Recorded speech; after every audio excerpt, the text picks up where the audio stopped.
Hello and नमस्ते, my name is चेतना सुगंधी।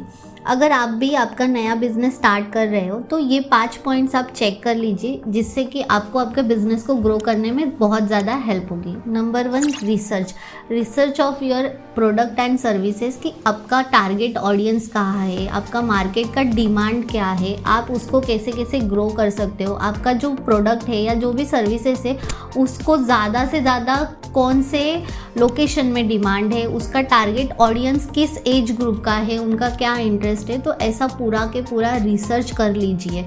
Second, name, आपके बिजनेस का जो नाम हो वो आपके बिजनेस को रिप्रेजेंट करे एंड वो नाम ऐसा होना चाहिए कि जिसको आप आगे जाके ब्रांड बना सकते हो। फॉर एग्जांपल जैसे कि मेरे बिजनेसेस का नाम है टैक्स ज्ञानी, जहाँ पे हम लोग ऑल टाइप्स ऑफ कंप्लायंसेस के सर्विसेज करते हैं, all types of financial services हम देते हैं। काउंट टू अकाउंट, जो जहाँ पे only and only accounting related काम होते हैं। सेल्स क्रूज, जहाँ पे only sales and marketing related काम होते हैं। तो जो आपका नाम है वो आपके बिजनेस को रिप्रेजेंट करे, ऐसे आपके नाम होने चाहिए बिजनेस के, एंड वही नाम आगे जाके आपको एक आपका ब्रांड नेम करके भी यूज़ हो, ऐसा आपका नाम होना चाहिए। Third, domain, website and logo.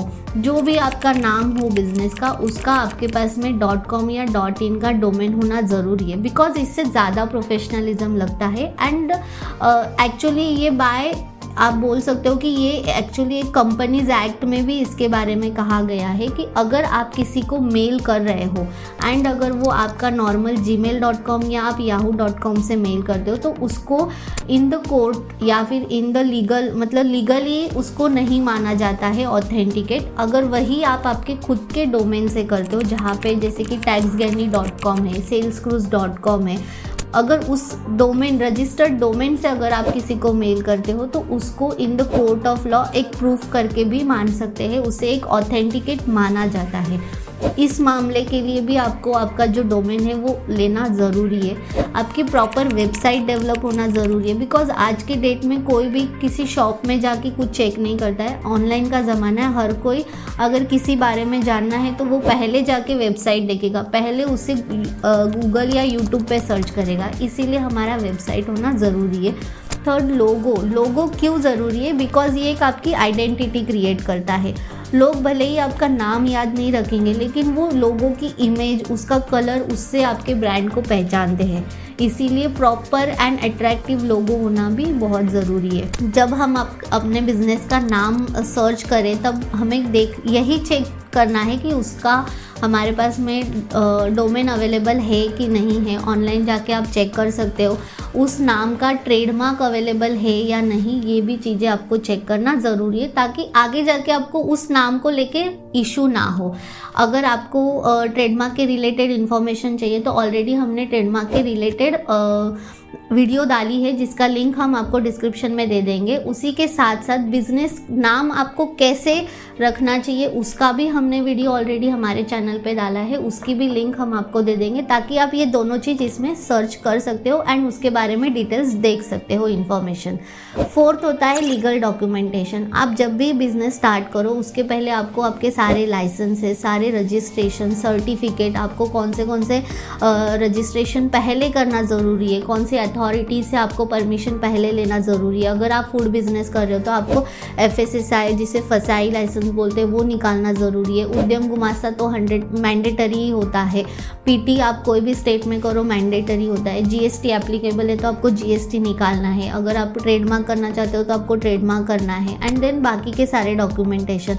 वैसे ही आपको करंट अकाउंट ओपन कर लेना चाहिए। बिजनेस स्टार्ट होने के पहले अगर आप ये सारी चीज़ें रेडी रखते हो तो आप बिजनेस को स्मूथली डे 1 से रन कर सकते हो। ये नहीं कि बिजनेस तो हमने स्टार्ट कर दिया, मार्केटिंग कर ली, लेकिन हमारा ये बेसिक चीज़ ही हमारे पास में नहीं है। तो ये गलतियाँ आप मत करो, उसके पहले ही ये सारी चीज़ें कर लो।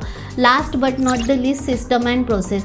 डे 1 से आपका बिजनेस स्टार्ट होने के पहले से ही आपके दिमाग में एंड आपके पास में आपके बिजनेस के each and every department, each and every work का एक SOP होना ज़रूरी है कि हर एक डिपार्टमेंट में हर एक काम मेरा किस प्रोसेस से होगा। प्रोडक्शन का प्रोसेस क्या होगा, सप्लाई का प्रोसेस क्या होगा, अकाउंट्स में क्या प्रोसेस होंगे, उसमें क्या पॉलिसीज़ होगी, टैक्सेशन का क्या कंप्लायंसेस मुझे करना ज़रूरी है, उसके लिए मेरा क्या सिस्टम होगा, क्या प्रोसेस होगा, HR रिलेटेड जो सबसे इम्पॉर्टेंट है कि हम हायरिंग का प्रोसेस कैसे करेंगे, JD कब देंगे, अपॉइंटमेंट कैसे होगा, ऑफर लेटर क्या होता है, ये सारी चीज़ें आपकी बिजनेस के स्टार्ट करने के पहले ही अगर आपके पास रेडी है तो आप बिजनेस स्टार्ट करने के बाद आपको दिक्कत नहीं आएगी। देन आप सिर्फ और सिर्फ एक्सपांशन एंड ग्रोथ पे ध्यान दे सकते हो।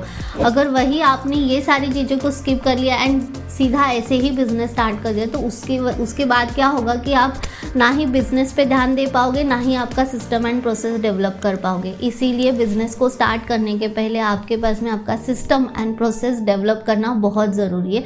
अगर इस 5 पॉइंट में से किसी में भी अगर आपको कुछ भी हेल्प लगती है या आपको कुछ और ज़्यादा जानकारी चाहिए देन आप हमसे कॉन्टैक्ट कर सकते हो। ये ऑल पॉइंट्स के रिलेटेड हमारी टीम आपको डेफिनेटली हेल्प करेंगी। अगर आपको हमारा वीडियो पसंद आया हो और ऐसे ही और कंटेंट के लिए please subscribe to our channel.